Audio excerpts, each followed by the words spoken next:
አባጅፋር በአፍሪካ ውስጥ በአንድ ወቅት በጣም ትልቅ በባሪያ ሽያጭ ነምበር 1 እስከ መሆን ደርሰው ነበርና ኢትዮጵያ ውስጥ ያው ብዙ ሰው ሸጠዋል እያስባለሁ እና ባሪያ የሚለው ቃል ሲነሳ የሚነዝረው ብዙ ሰው ይኖራል። ኦብቪየስ ነው፣ የሚጠበቅ ነው። ኤኒዌይስ ወደሚቀጥለው ሀሳቤ ልሂድ ማለት ነው። አሁን ስለ ሶስቱ ሴቶች ቅድም ስለተነሳ በዚሁ አጋጣሚ ስለ ሶስቱ ሴቶች ፋኖዎች ያሉት እኛ እንደ ዋና አማራ ተገለው ከሆነ እንቃወማለን። ግን ፋኖ ቃል በቃል የተናገረው እርምጃ ተወስዷል ነው። እርምጃ ከቀላል እስር እስከ ግድያ ሊሆን አኪላ ፊዶን ኦፍ ዘ ኢንፎርሜሽን ላይ ነው አስረስማ የሰማውን ይንገረንና ከዛ መስማት ካለበት ነው ያሰማው። ታንክ ዩ እርምጃ ተወስዷል ነው ያለው።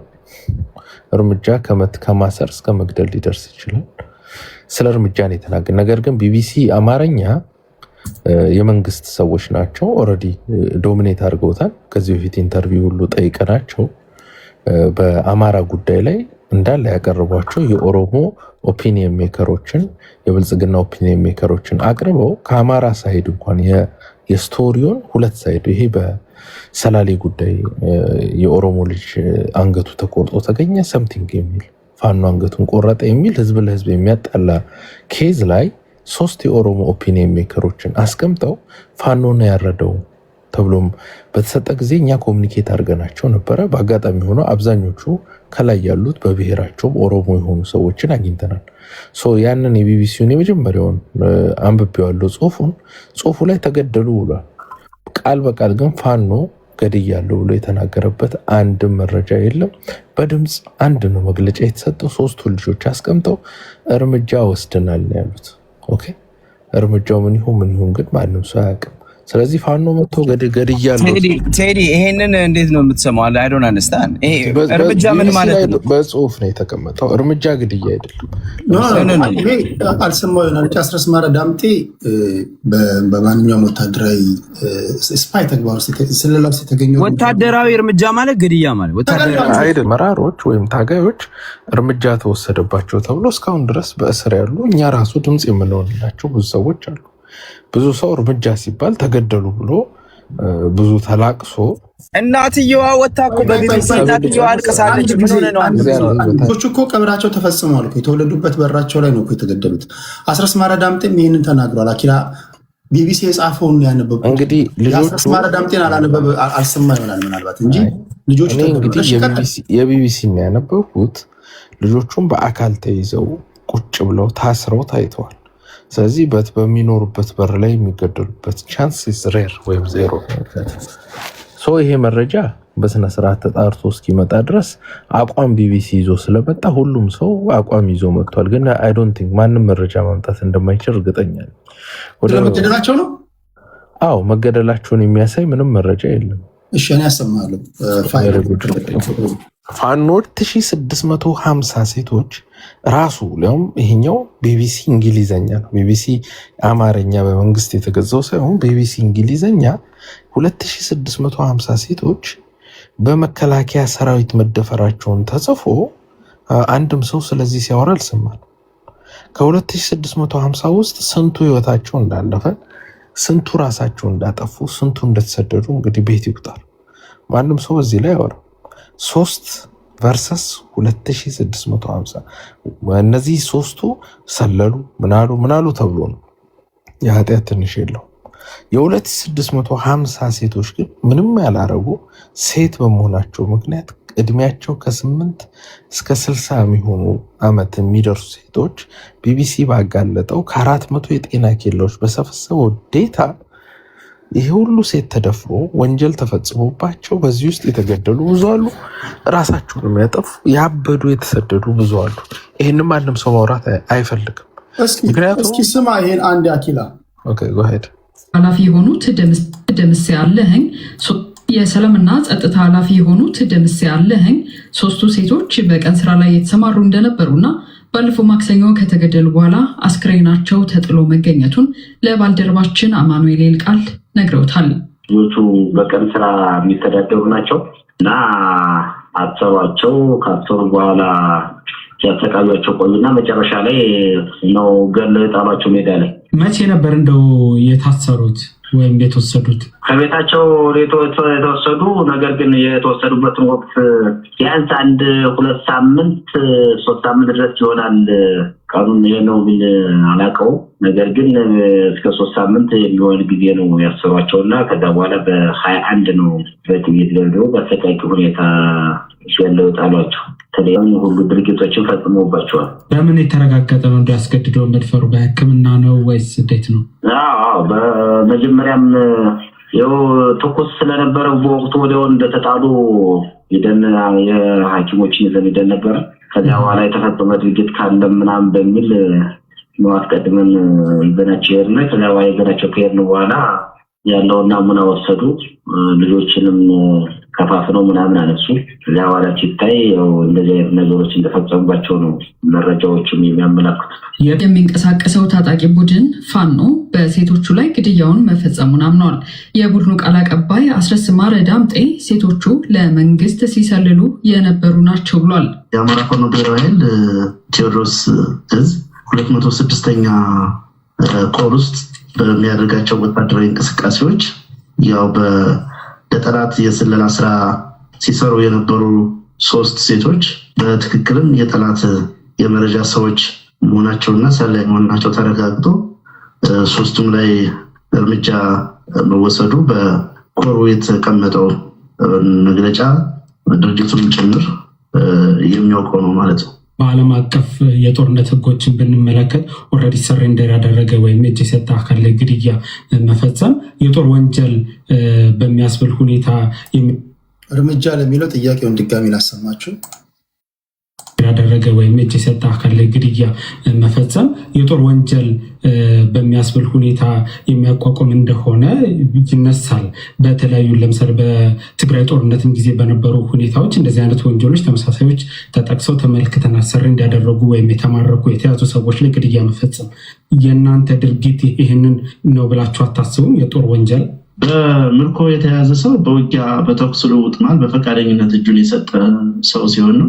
ይህኛው ግን በልዩ ሁኔታ የስለላ ስራ ሲሰሩ ስለሆነ በቁጥጥር ስር የዋሉት እንደ ምርኮኛ ትሪት የሚደረጉ አይደለም። በህገ ደንባችን መሰረት የዓለም አቀፍ በጦር ወንጀለኝነትና በምርኮኛ አያያዝ ህግ የተቀመጡትን ድንጋጌዎች ምትስ ነው ብለን አናምንም። በኛ የጸጥታዊ ጥቃት የመደፈር እንደተፈጸመባቸው የሚያመለክት መረጃ አግኝተናል የሚል ክስ ያሰማሉ።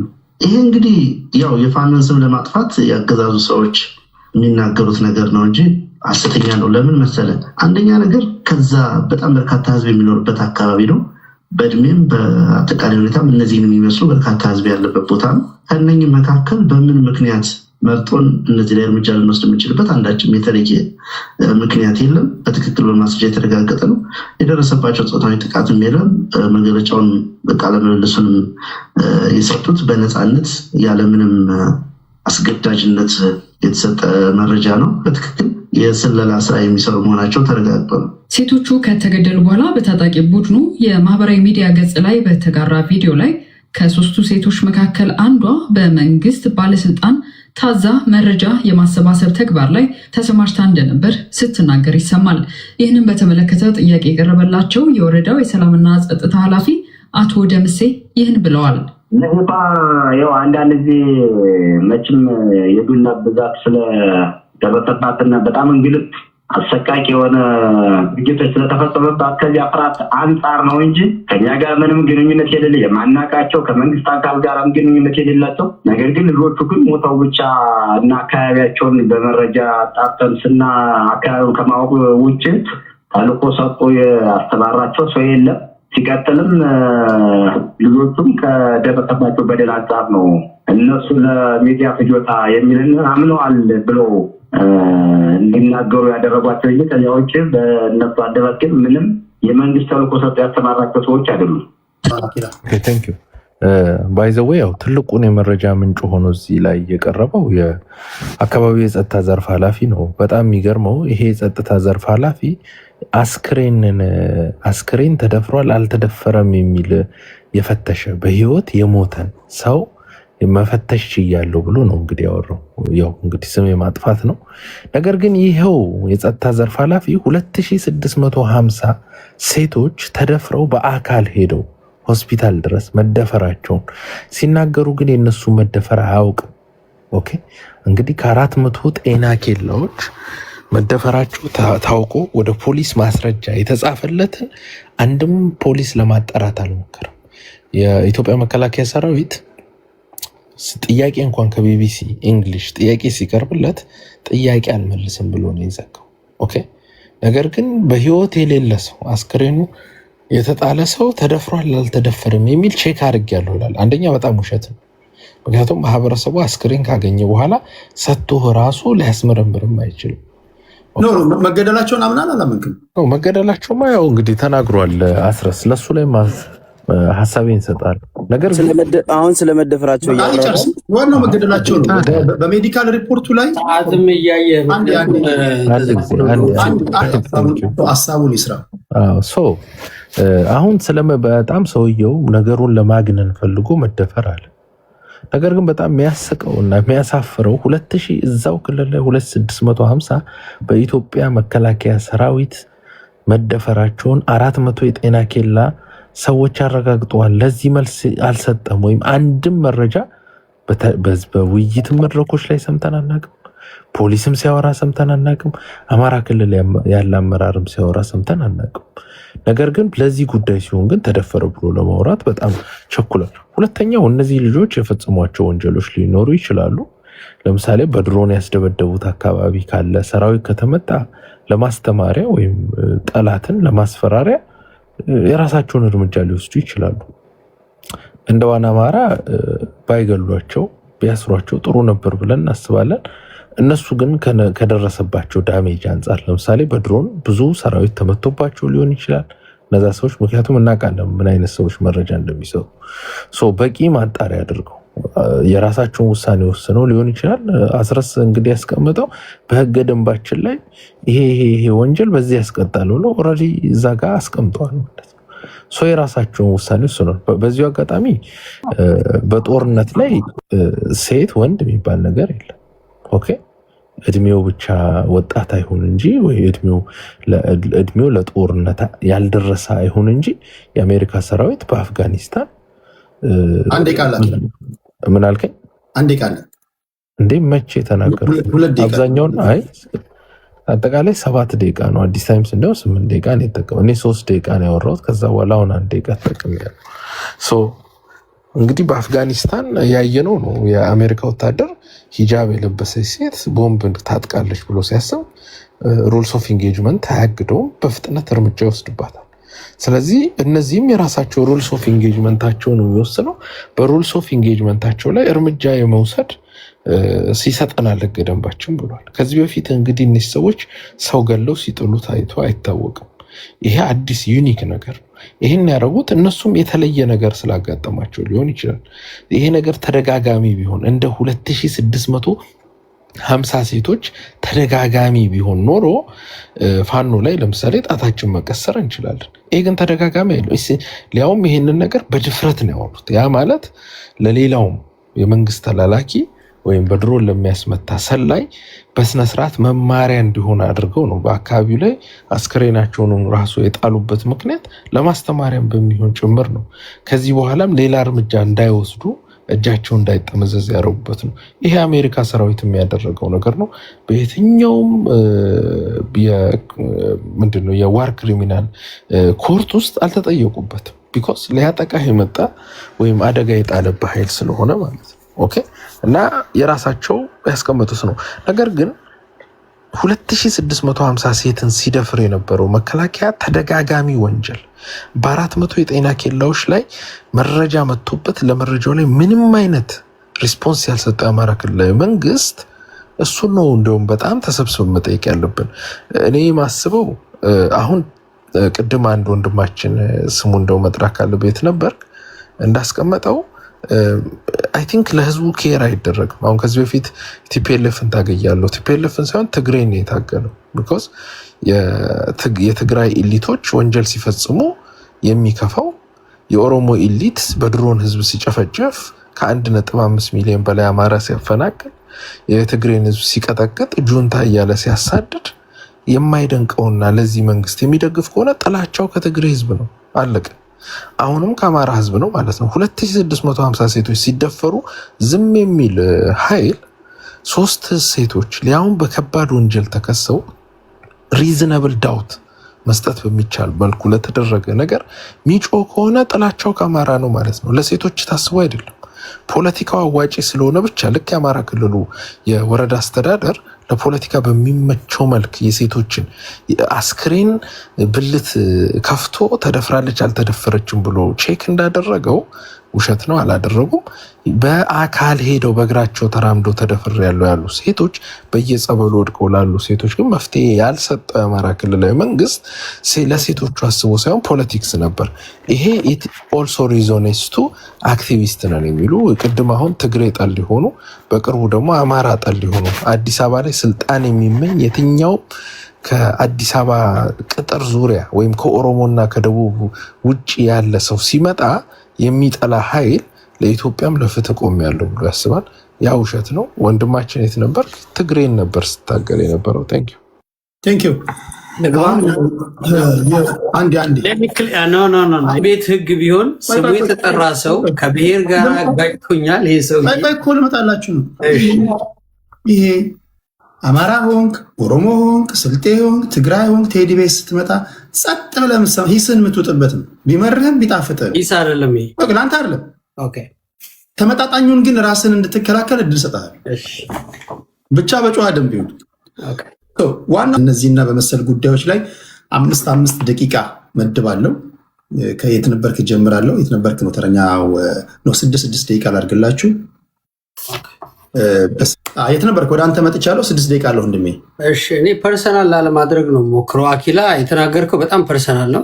we are not talking about የሆነ እኔ አንተ ምናምን የሚል ነገር አይደለም የምናወራው። ኢትዮጵያ ስለምትባል ሀገር ለማውራት ነው የገባሁት እንጂ ስለ ሰዎችን እንትን ለማለት አይደለም። አንተ አሁን ያቀረብከው ንግግር የተነበርክ የሚባል ሰው የትግራይን ህዝብ ሲታገል ነበረ። በጣም አጸያፊ አነጋገር ነው። ትክክል አይደለም ማለት አንተ ድርጅት አቋቁመ አውሮፓ አሜሪካ ውስጥ ነው የምትኖረው፣ ትልቅ ትግል አደርጋለሁ ምናምን ብለህ የምታስብ ሰው እንደዚህ አይነት አታክ ብዙ ጊዜ ንግግሮችን እሰማለሁ። እንደዛ ነው የምታደርገው። ሰዎችን በጣም ማድማት፣ አጥንት መስበር፣ በቅስም መስበር ምናምን ነው የምትሄደው። እንዛት ስቱፒድ እኔ አላምንበትም። እንደዛ አይነት ንግግር ማለት ሀሳብህን መግለጽ ትችላለህ። ከዛ በተረፈ ሰዎች ጋር ምንም የሚያገናኝህ ነገር የለም። እኔ የትግራይ ህዝብን መታገል ካለብኝ ደግሞ እታገለዋለሁ። ኢዳዝም ማተር ህዝብ እንደ ህዝብ የሚያጠፋ ከሆነ አጠፋ ብዬ እታገለዋለሁ። ገብቶሃል? ምንም የምፈራው ማንም ሰው የለም። ስልጣንም አልፈልግም፣ ምንም አልፈልግም። ኢትዮጵያ ውስጥ ኢትዮጵያዊ የሚባል ፖለቲካ እንዲኖር የምፈልግ ነኝ እንጂ የሆነ ትግሬ መጣብኝ፣ አማራ መጣብኝ፣ ኦሮሞ መጣብኝ ብዬ ምጨናነቅ እንዳንተ እንትን ማህበር መስርቼ ፈንድ ማሰባሰብ ሰው አይደለም። አይ ዶንት ኬር። አንተ እኔ ልታጠቃኝ የመጣህበት መንገድ በጣም አጸያፊ ነው። ከተማረ ሰው ንግግር አውቃለሁ፣ ሀሳብን በሚዲያ ላይ ለኦዲየንስ ማቅረብ ይችላል የሚል ሰው እንደዛ ማድረግ ያለበት አይመስለኝም። የጨዋ ንግግርም አይደለም። let me leave it like that። ሁለት ነገር ብቻ መናገር ፈልጋለሁ። እኔ የመጨረሻው የኢትዮጵያ የብሔር ፖለቲካ ያረፈው አማራ ላይ ነው፣ ኦሮሞ ላይ አይደለም። ብዙ ሰው አሁን ኦሮሞ ስልጣን ይዟል፣ ብልጽግና ስልጣን ይዟል ምናምን አይደለም፣ አማራ ላይ ነው ያረፈው። ምክንያቱም አማራ ያንን አርማ ባያነሳው፣ ወያኔ ጥላ ያለፈችውን አርማ የብሔር አርማ ባያነሳ ኖሮ ህገ መንግስት እንቀይር ነበረ። የኢትዮጵያን የፖለቲካ ስርዓት መቀየር እንችል ነበር። አይ አም ዴፊኒትሊ ሹር ኦን ዲስ። ምክንያቱም ወስደው አንደበቱ ላይ ከተቱበት። አማራ ነህ፣ ተገፍተሃል፣ ተጨቁነሃል፣ አሁን የመጣው ስርዓት ሊበላህ ነው፣ 50 ዓመት ምናምን ጅኒ ጃንካ የሚል ነገር አመጡበት። ፈራ፣ ደነገጠ፣ የባሰበት ጫካ ገባ። አሁን ይሄንን ስርዓት ካልጣልኩኝ ተመልሼ አልመጣም ብሎ ሲገድል ሲጋደል የራሱን እህት የገዛ እህቱን እየገደለ የሚጥል ቡድን ተፈጠረ። ስለዚህ የኢትዮጵያ የብሔር ፖለቲካ ማብቂያው አማራ እጅ ላይ ነው ያለው። ይሄንን መካድ የለብንም። ከዚህ በኋላ የሚነሳ የብሔር ጥያቄም የለንም። ከዚህ በኋላ የሚታገል ለብሔሬ ብሎ የሚታገል ቡድንም አይፈጠርም። እኔ ስለምል ሳይሆን ኢትስ ክሊር። የአማራ ትግል ላይ ነኝ የሚለው ኃይልም ቢሆን አሸናፊ ቡድን አይደለም፣ አያሸንፍም። በምንም መልኩ አሸንፎ እንኳን አይደለም ስልጣን ተደራድሮም ስልጣን ሊይዝ የሚችል አቅም ያለው አይደለም። ይሄ የሚጠቅመው አውሮፓና አሜሪካ ተቀምጠው በአማራ ህዝብ ፈንድ የሚያሰባስቡ ማህበር የሚሰበስቡ የሆነ ገንዘብ የሚፈላልጡ ሰዎች ካልሆኑ በስተቀር የአማራን ህዝብ የሚጠቅም ቡድን ሊፈጠር አይችልም። አብቅቶለታል።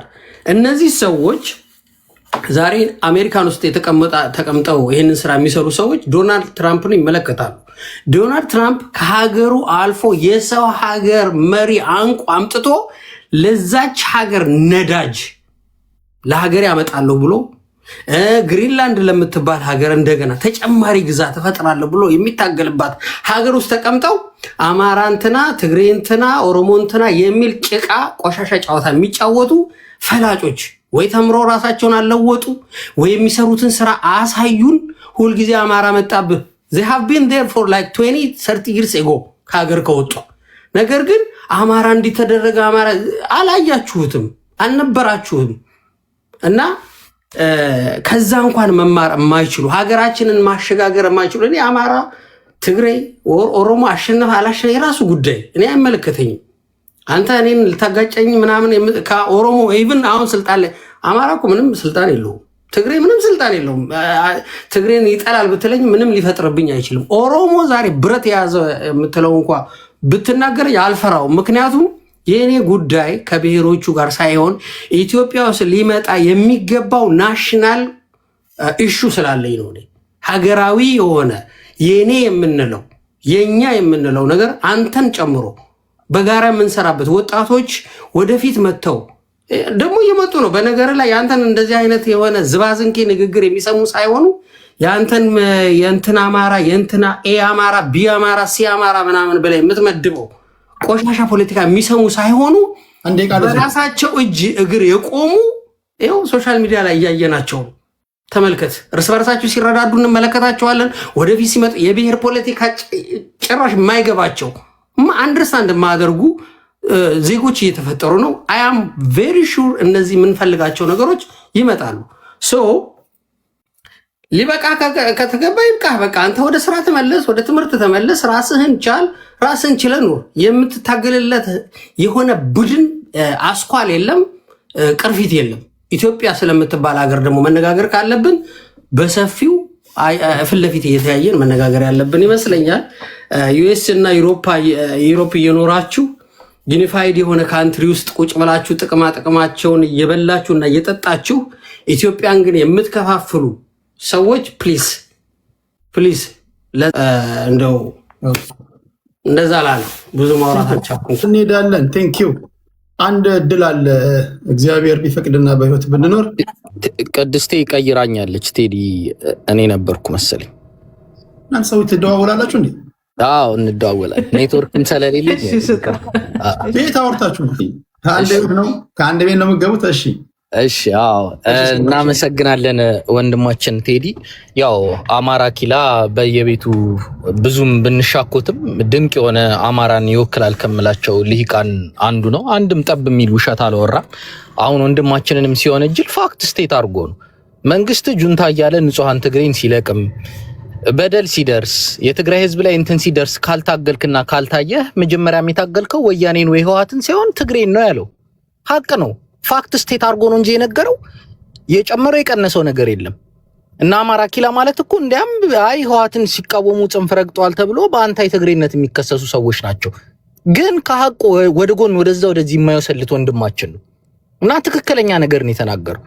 እና ትግራይ ጠልነህ ሲል ፋክት ስቴት አድርጎ ፕሪሚሲስ አስቀምጦ ነው ቴዲ ሐዋሳ አይ ማንኪያ ነገድን ልታጠፋ ፈልጋል ብዬ ፕሪሚሲስ አስቀምጬ በትክክል በዚህ ንግግር ጥላቻ አንጸባርቃል። አሁን ግን በዝምታ ማለፍ ስህተት ነው ካልኩኝ ፋክት ነው እንጂ የተናገርኩት እንትን እያልኩ አይደለም። እና እናመሰግናለን አኪላ፣ ትክክለኛ ነገር ነው የተናገረው። ትግራይ ጠልነት ይታያል ብዙ አክቲቪስቶች ላይ፣ በተለይ የቀድሞ ነባር ነን ብለው በኢትዮጵያኒስት ካምፕ ጭምብል ያራመዱት ሰዎች የትግራይን ጭፍጨፋ ደግፈዋል። ንጹሃን ህዝብ ተደፍሯል። በዚህ ደግሞ አማራ አሁን አኪላ አማራ ስለሆነ አማራው የደረሰበትን ግፍ እናውቃለን።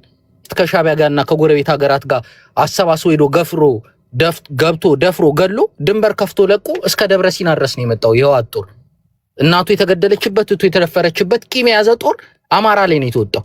ጭና ሙሉ ወረዳ ሙሉ ቀበሌ ነው የተቃጠለው። ሳንቃ ወልዲያ ላይ ሙሉ ቀበሌ ነው የተቃጠለው። አማራው ከፍሎበታል። ስለዚህ ይሄ ትግሬ ጠልነት አማራውን አስከፍሉታል ማለት ነው። የኢትዮጵያኒስት ግፍ በሻዕቢያ ሳዋ ላይ በበረሃ ሲሰለጥን የነበረ ማለት ነው። ይሄን በማለት ስቀጥል ዛሬ ላይ አማራ ብሔርተኝነት ባያነሳ ኖሮ እንትን አይቀየርም ምናምን ሲል አሳቀኝ። ኮንቪንስ አረግናችሁ ብሎ በአደባባይ ወጥቶ የሚናገረው አዲስ አበባን ከኛ ያለ በለውጡ ማግስት እኮ እነ ዶክተር አምባቸው ነፍሳቸውን ይማሩና ወጥተው እኮ በሚዲያ በለውጡ ማግስት ጽንፈኛው አዲስ አበባ የኔ ነሽ ነው ያለው። እሱም ባላንስ አድርገን መታገል ነበረብን ብሎ እኮ ነግሮናል። በለውጡ ማግስት ማለት ነው።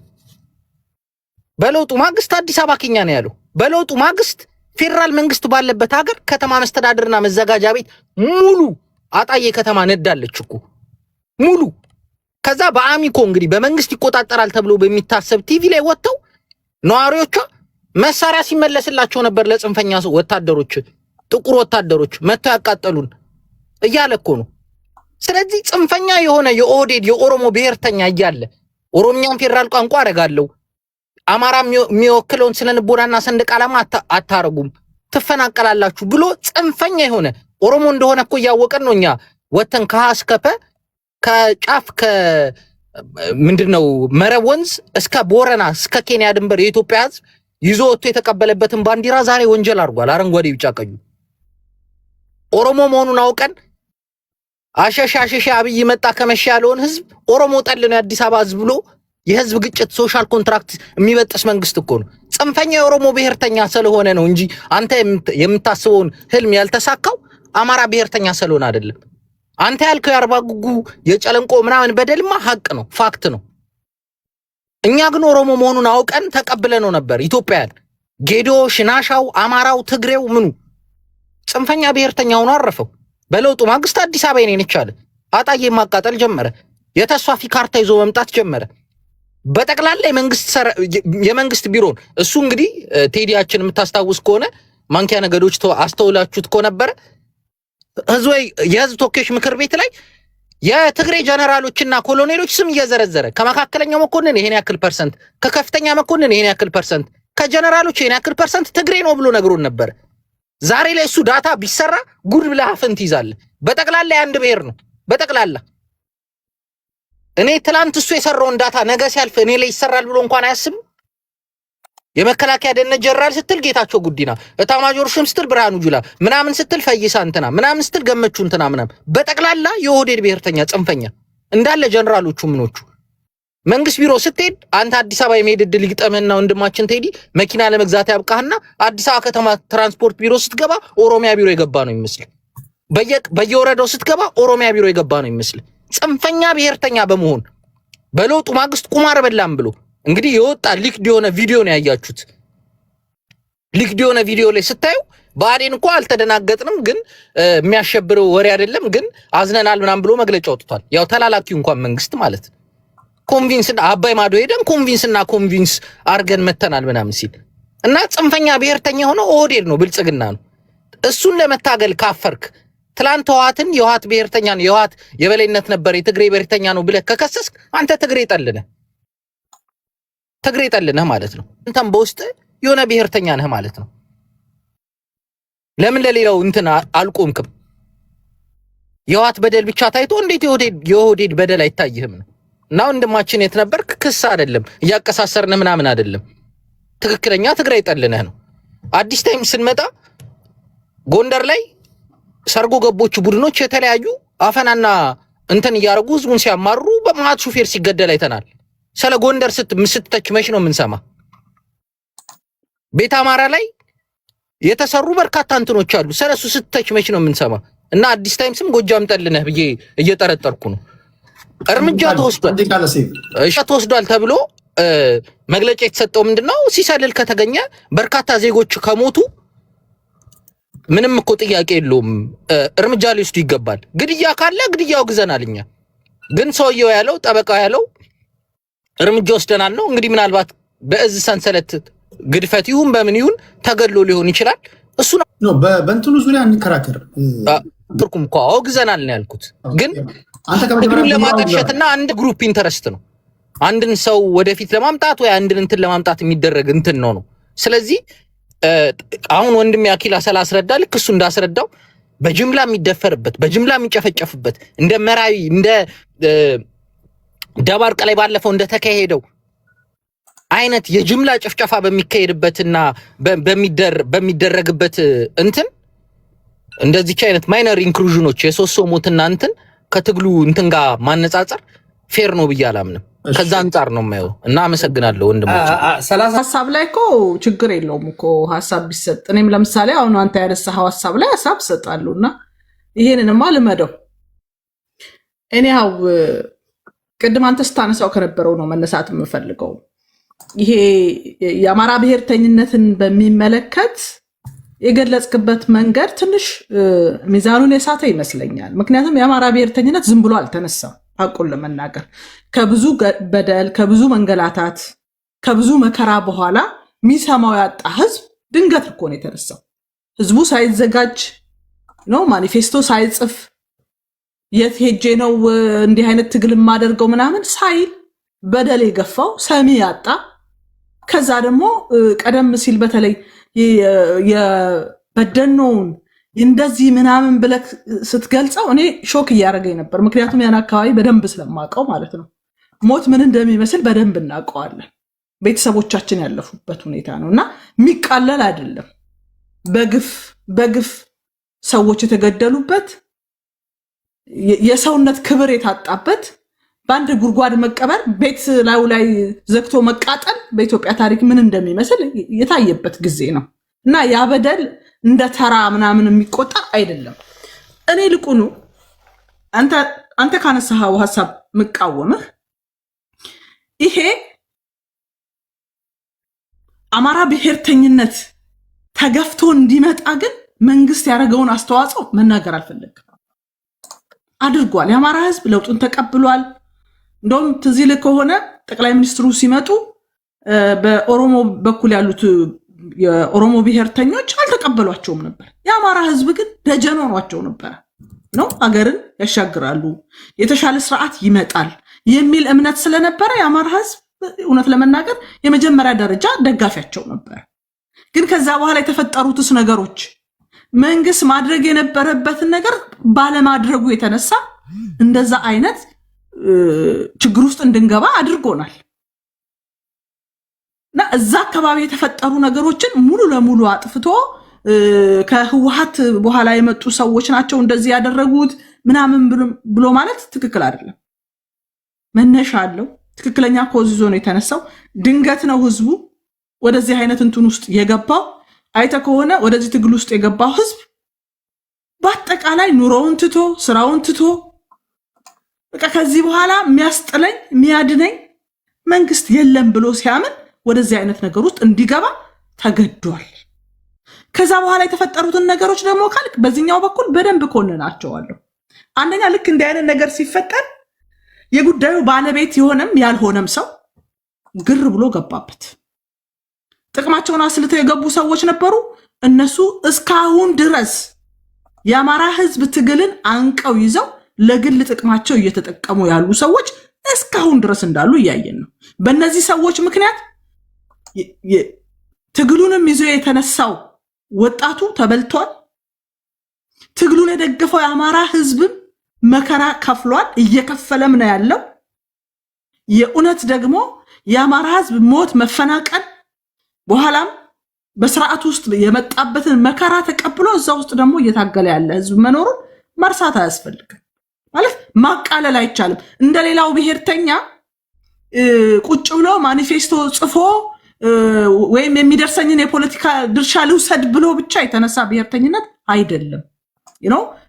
ኢትዮጵያዊነትን፣ በጋራ ሀገር መመስረትን፣ በጋራ መኖርን ከአማራ በላይ በዚህ ሀገር ሊናገር የሚችላል ብዬ አላስብም።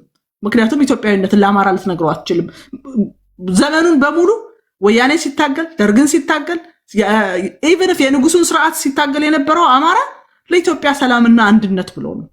እንጂ ዝም ብለ እንዲቀለል አድርገህ በቃ እንደዚህ መጡ ምናምን የሚባል አይደለም። የዚህ መሰረቱ ግን ለዚህ አስተዋጽኦ ያደረገውን መንግስትንም በልኩ መንገር ያስፈልጋል።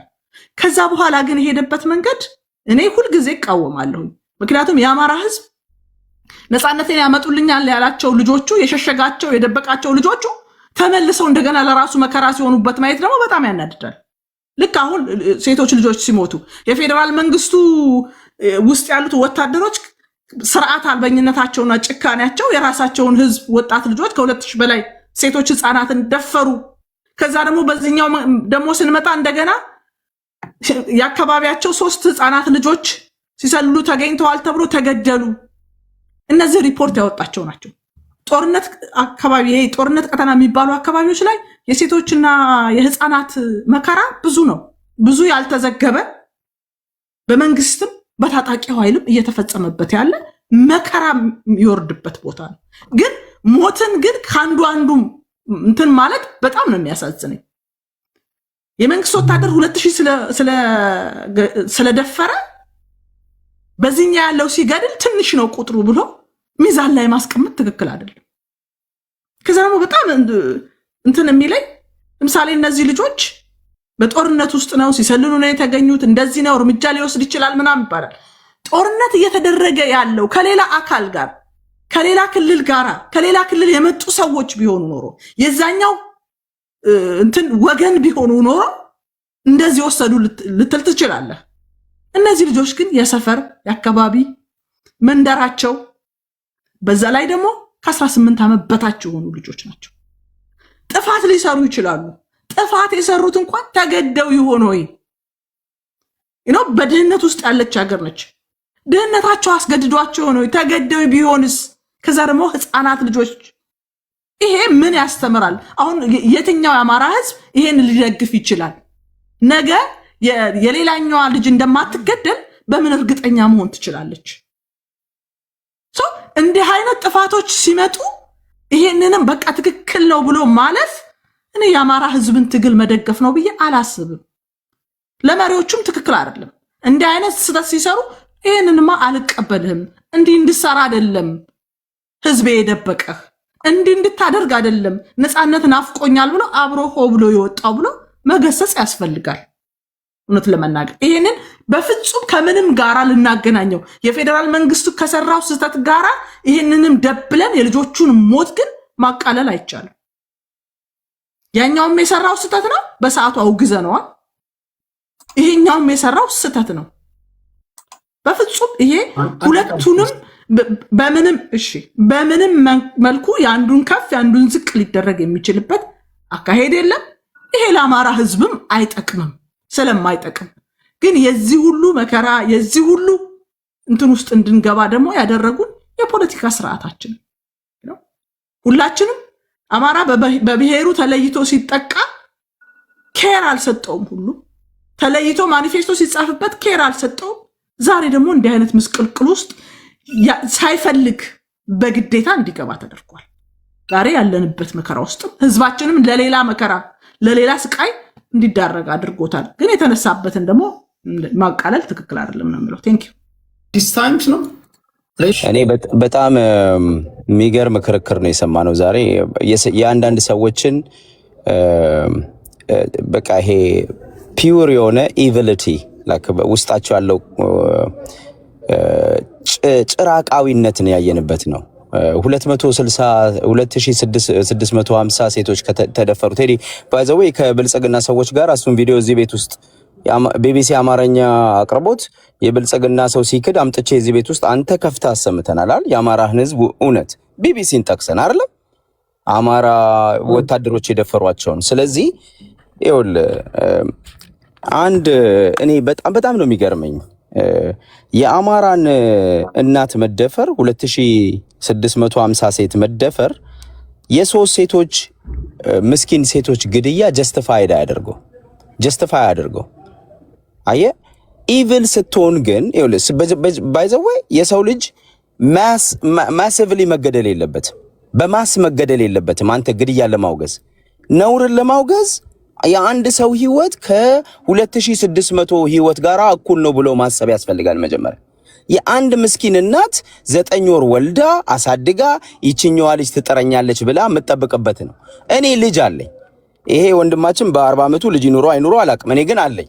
በ23 ዓመቴ ነው ልጅ የወለድኩትና 4 ልጆች አሉኝ። ተመስገን ጌታዬ። የልጅን ፍቅር አውቃለሁ፣ የቤተሰብን ፍቅር አውቃለሁ፣ ለሰው ያለውን ቫልዩ እኔ እረዳለሁ። የኔ ልጅ የኔ እህት የኔ ወንድም ብትሆን ብሎ ማሰብ ተገቢ ነው። እኔ ይኸውልህ ፋኖ ራሱን አይከላከል፣ ፋኖ ስራውን አይስራ አይደለም የምለው። ግን ይሄ በየትኛው መመዘኛ ብትወስደው 3 ምስኪን የገጠር ልጆች በኢኮኖሚ ጫና ምክንያት እነዚህ ሰዎች ድሃዎች ናቸው፣ የሚበሉት የላቸውም። ብዙዎቹ ገጠር ያሉ ልጆች አሁን ያለው የመንግስት ጫና ይታወቃል። የአማራ ህዝብ ላይ የጦርነቱ ያመጣበት ነገር ይታወቃልና በማንኛውም መንገድ እነዚህ ሴቶች በዚህ አይነት ተግባር ሊሳተፉ ይችላሉ። እኔ የተወሰደው እርምጃ ነው አንድ ሰፊ ልብ ያለው የአማራ ፋኖን ቀርቶ የኢትዮጵያን ነጻነት ያመጣልኛል የምለው ኃይል በአደባባይ ወጥቶ 3 አንዷ እንደውም በጣም መናገር የማትችል ሴት እርምጃ ወሰድኩባት ስትሰልል አገኘዋት ነው ያለው። ስትሰልል ካገኛት ባይዘው ይሄ የጦር ወንጀል ነው። ስትሰልል ካገኘው ምን እንደምታደርገው በቁጥጥር ስራው እያያቸዋለሁ ብሏል። ኢንተርቪው አድርጋቸዋል አይደለም? እሰራቸው የጦር ወንጀለኞች ናቸው። እርምጃ ወሰድኩባቸው ገደልኳቸው ብለህ የምታስተላልፈው ምንድነው? ገብቷል? ከዚህ በፊት የነዚሁ ኃይሎች የቀበሌ ካድሬዎችን ሰብስበው ሽማግሌዎችን የ85 ዓመት ሽማግሌዎችን በእንብርክክ ሲያስኬዱ የአሜሪካን መንግስት መግለጫ አውጥቷል።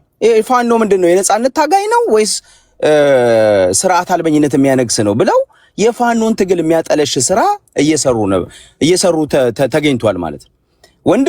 አንድ ወንድሜ ለምንድነው ጎንደር ላይ ኮሽ ሲል የማትናገረው ነው? እኔ ጎንደር የጎጃም ምናምን የሚባለው ፖለቲካ አላቅም። እኔ ከሰባዊነት አንጻር ነው ማወራው። እኔም ማወራው ከአማራ ህዝብ ጥቅም አንጻር ነው ማወራው። የጎንደሬ የጎጃም የሸዋዬ የሚባል ነገር የለኝ። ጎጃም ጠልን የሚለው ቀቀለ ብለው ሴቮ ጠብሰ ብለው ጎጃም ጠልነትን እኔ አላቀውም። አም ሶሪ እና እኔ ኦሮሞ ጠልነትን ትግሬ ጠልነትን አላቀውም። እማወራው ምክንያታዊ ነኝ አይደለውም በሚል እሳቤ እንጂ ከጥላቻ ተነስቼ አውርቼ አላቅም። እና ይሄ ማሸማቀቂያ ደግሞ አይሰራም። ትናንትና አንድ በዚያው አጋጣሚ ወንድሜ የት ነበርክ አንተ? ኢሎጂካል ነው ወሬክ። ለምን መሰል ትናንትና በወያኔን ታገልን ትላለህ። ወያኔን የታገልከው ለምንድን ነው? ኢፍታዊ ስለነበረ ነው አይደለም? ከዛ ደግሞ እኛ ስርዓቱን የምንታገለው ሀገር ልታፈርሱ ነው፣ እዚህ ቁጭ ብላችሁ 20 ዓመት 30 ዓመት እየበላችሁ የጠጣችሁ ትላለህ። አንተ ወያኔን እዚህ ቁጭ ብለህ አይደል የታገልከው? ለምን የታገልከው ወያኔ? እኛ እኮ ስርዓቱን የምንታገለው አሁን ያለውን የአብይን ስርዓት የምንታገለው ኦሮሞ ስለሆነ አይደለም። ትናንትና የታገልኩት ወያኔ ትግሬ ስለሆነ አይደለም፣ ኢፍታዊ ስለሆነ ነው፣ አግላይ ስለሆነ ነው። እና አንተ ትናንት ስታረገው ጥሩ፣ እኛ ደግሞ ስናረገው ሀገር አፍራሽ የምንሆንበት የአማራን ህዝብ ደግሞ ትግል የሆነ በቃ ለውጥ አልፈለገም፣ ዲሞክራሲ አይፈልግም፣ እኩልነትን አይፈልግም። ዝም ብሎ ትግሬና ኦሮሞ ብሔርተኛ ሲሆኑ አይቶ ብሔርተኛ ሆነ ብለህ የምታወራው ነገር በጣም ሚዛን የሳተ በጣም በቃ ይሄ በጣም አስቀያሚ ትርክት ነው። አቁሞ አማራ ህዝብ ከአንድ ቤት ውስጥ አንድ አባት 21 ሰው ተገሎባቸዋል። ወለጋ ላይ በስም ጠርተን መጥራት እንችላለን። አማራ ናችሁ ነው ግድያው፣ ሌላ አይደለም። መተከል ላይ በቀስት ሲገደሉ አማራ ናችሁ ነው። ወለጋ ላይ፣ ቡራዩ ላይ፣ ለገጣፉ ላይ ሲገደሉ አማራ ናችሁ ነው። እነዚህ ሰዎች አማራ ብለው ይሄንን ያየ ወጣት ጎንደር ላይ ያለ፣ ጎጃም ላይ ያለ፣ ሸዋ ላይ ያለ ወጣት አማራ ብሎ መሳሪያ ቢያነሳ ተገቢ ነው፣ ለዚህ መታገሉ ማለት ነው። እና ይሄንን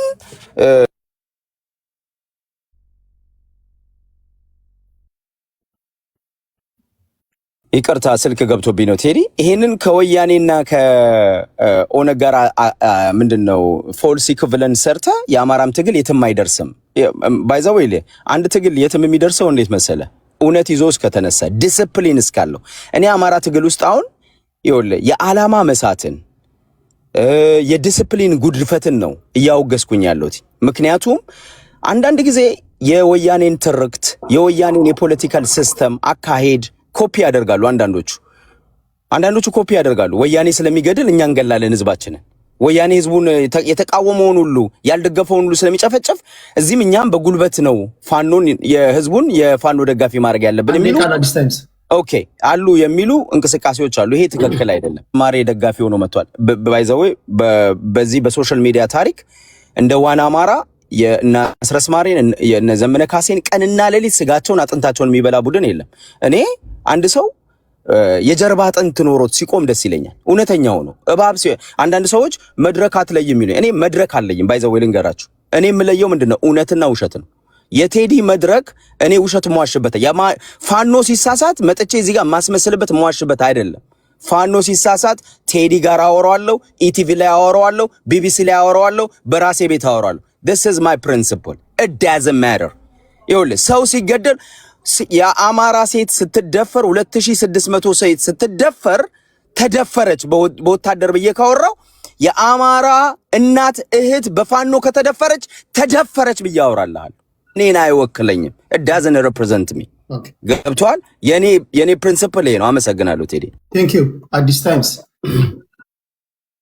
እሺ አንፎርቹኔትሊ እኔ ሚዲየም ኦፍ ዲስከሽን መሆኔ በጣም እንትን ብሎኛል። ምንድነው እዚህ ጋር የነጻነት ትግል የህዝብ ጥያቄ አንጋቢ ነን ምናምን። አንድ ጊዜ ቴዲ ሁለት ጊዜ ነው ያወራው። ኖ አንዴ ብቻ ነው ያወራው። አንዴ ብቻ ለአንተ የሆነ ነገር ልልስል አኪላ ተናገረ። ከአኪላ በኋላ ሴፍ ተናገረ። አንተ ከተናገርክ በኋላ ማለት ነው። አንተን ተከትሎን አኪላ ሐሳብ ይሰጣል። አንተን ተከትሎን ሐሳብ ይሰጣው። ስለዚህ እንደው መሀል ላይ አስቆመህኝ በኔ ዙሪያ ነው እያጠነጠነ ሐሳብ ይሰጣው። ራሴ መከላከል አለብኝ አልክ። ስለዚህ አልተናገርኩም እኮ ያን ያስቆምከኝ ቴዲ። ምንድነው ነገሩ? እኔ ተናግሬ በኔ ሐሳብ ዙሪያ ላይ ከዛ በኋላ እድል አግኝተህ ሐሳብ ሰጣህ። ኖ አይ ዲድንት። የተጀመረው ባንተ ነው። ይኸውልህ የተነበርክ ጀመረ። ከዛ አኪላ ቀጠለ። የተነበርክ አንደኛ፣ አኪላ ሁለተኛ፣ አዲስ ታይምስ ሶስተኛ። ኖ የተነበርክ አንደኛ ሶስተኛ፣ አዲስ ታይምስ አራተኛ። የተነበርክ ኢቭን ሴፍ ተናግሯል። ከኔ ሁላችሁ አኪላ ነው የመጀመሪያ ተናጋሪ። የተነበርክ ነው። ስንት ደቂቃ ነው የምትሰጠኝ? 6። አሁን አኪላ ይናገርና አንደኛውን ድል ተጠቀምና አንተ የመጨረሻውን ዙር ትጀምራለህ። የመጨረሻውን ዙር ማለት ነው። ከዛ በአኪላ ላይ ያበቃል ማለት ነው። ትክክል አይደለም ግን እሺ፣ አይ እንደዛ ነው። የሁለተኛው ዙር አኪላ ከመናገሩ በፊት እኔ ነኝ የተናገርኩት። በአንተ እኮ ነው የሚጀምረው። የት ነበርክ? ደገመው ማለት ነው። ዙሩን የት ነበርክ? ክርክር አበዛ። አንተ ከተናገርክ በኋላ አኪላ የመጨረሻው ተናጋሪ ነው። አኪላ እንዴ ማለት ነው። አኪላ በመጀመሪያው ዙር ላይ የተናገረው ነው። አሁን ሁለት ዙር አላችሁ ካልኩ በኋላ የት ነበርክ? አንድ ብዬ ጀመርኩኝ። ከዛ በኋላ ካንተ ቀጥሎ ሴቭ እና ቅድስ ቦታ ተቀያይረዋል። ሴቭ፣ ከዛ ቅድስ፣ ከዛ አዲስ ታይምስ፣ ከዛ አኪላ፣ ከዛ አንተ። ስለዚህ አሁን አኪላ አንድ ይናገራል። ከዛ ወደ አንተ እመጣለሁ። ከዛ ወደ ሴቭ እመጣለሁ። ከዛ ወደ ቅድስ፣ ወደ አዲስ ታይምስ፣ ከዛ ወደ አኪላ የመጨረሻው ይሆናል ማለት ነው። ቴንክ ዩ ቴዲ። ከ37 ላይ ጀምሬያለሁ። ባይ ዘ ዌይ በሶስቱ ሴቶች ላይ እንደው አንድ ደቂቃ ወስጄ ልናገር። ሶስቱ ሴቶች የተከሰሱበት ጉዳይ ዝናቡና ዮሐንስ የሚባል ሁለት ትልልቅ አመራሮች ያሉበትን ቦታ ጠቁመዋል በሚል ነው። በዚህ ጥቆማ ምክንያት ዝናቡ ሲያመልጥ ዮሐንስ ተመቶ ሞቷል። ኦኬ፣ ወንጀላቸው ይሄ ነው። እዛ ያለው ጎጃም ፋኖ በስነ ስርዓት ወንጀላቸውን ጠቅሶ በህዝብ ፊት ትራያሉን አድርጓል፣ ለህዝብ አሳውቋል። ቢያንስ ፓስትሩ ትሪያል። አሁን ትራያሉ ወንጀላቸው የተመረመረበት መንገድ ምናምን ተመልሶ መጣራት ሊኖርበት ይችላል። ግን ኦፊሻል በሆነ መልኩ አውቴን ዳባውት ይህን ወንጀል ፈጽመውብኛል፣ ይህን ወንጀል ሲፈጽሙ አግኝቻቸዋለሁ፣ እነሱ ምስክርነት ሰጥቷል ብሎ በዚህ ወንጀል ደግሞ በራሳቸው ህገ ደንብ የሞት ቅጣት ይቀጣል። የኢትዮጵያ ወንጀለኛ መቅጫ ህግ የሞት ቅጣት አለው። ፋኖም እንደራሱ አዛን ኢንስቲትዩሽን የራሱ የሞት ቅጣት ብሎ ያስቀመጣቸው የሚቀጣበት ይኖራል። በዛ ቀጥቷል። ይህን ጥያቄ የምንጠይቀው ፕሮሰሱን ግን አሳይቷል። ለማህበረሰብ ግልጽ ሆኖ በኃላፊነት ወንጀል መፈጸማቸውን ፊት ለፊት ተናግሮ ወንጀል የፈጸሙትን ሰዎች ፊታቸውን አሳይቶ ወንጀል የፈጸሙትን ሰዎች እንደውም እንትናን ሰምተው ከሆነ አስረስን ሰምተው ከሆነ ያለምንም ጫና በማህበረሰቡ ፊት ቃላት ቴዲ ለማቋረጥ ሳይሆን አንድ ጥያቄ ልጠይቅ አኪላ። ለምሳሌ ሴቶችን ተኝተው በመተኛት ሲሰልሉ ፋኖችን ይላል አንደኛው ክሳቸው። እኔ እንዴት አድርጌ ነው ቴዲ ይሄንን ነገር ደቂቃ ከፈለገ ያጣምም ከፈለገ እንትን ይበል፣ እውነታውን እንደፈለገ ያድርግና ፖለቲካውን ይስራ። አካሄድ ብለም ኢንተራፕት ልታደርግ የምችለው ከተሳደበ ብቻ ነው። አብረን ስንት ጊዜ ከረምን እኮ ባይ ጋይስ፣ በእናታችሁ ጥያቄና መልስ እንደሌለ እያወቃችሁ አኪላ ከእንደገና ጀመርሽ። ቴንኪው አመሰግናለሁ። እና ምንድነው 39 ላይ እና ምንድነው ትራያሉን አሳይቷል ፋኖ ወንጀል ተፈጽሞብኛል ብሎ ወንጀሉ የተፈጸመበትን መንገድ በመተኛት መረጃ ሰብስበዋል ብሎ እሱንም ተናግሯል። ወንጀል ፈጻሚ ያላቸውንም በህዝብ አደባባይ ፊት አስቀምጧል። ሙሉ ትራያሉን ልክ እንደ አሜሪካ ኮርት በር ከፍቶ አሳይቷል። ችግር ካለብን የትራያሉ መንገድ ትክክል ነው ወይ? አያያዛቸው ትክክል ነው ወይ? ራሳቸውን መከላከል የሚችሉበት እንደው ጠበቃ ዋስም እዛ ጋር ማቆም ችለዋል ወይ? ሊጋል ጠበቃ ባይሆንም ምስክር እንኳን ማቅረብ ችለዋል ወይ? እንደው በጸብ በዝምድና ሆን ተብሎ እነሱ ታርጌት ተደርገዋል የሚለው ይሄ የትራያሉን ፕሮሰስ ልናጠራ እንችላለን።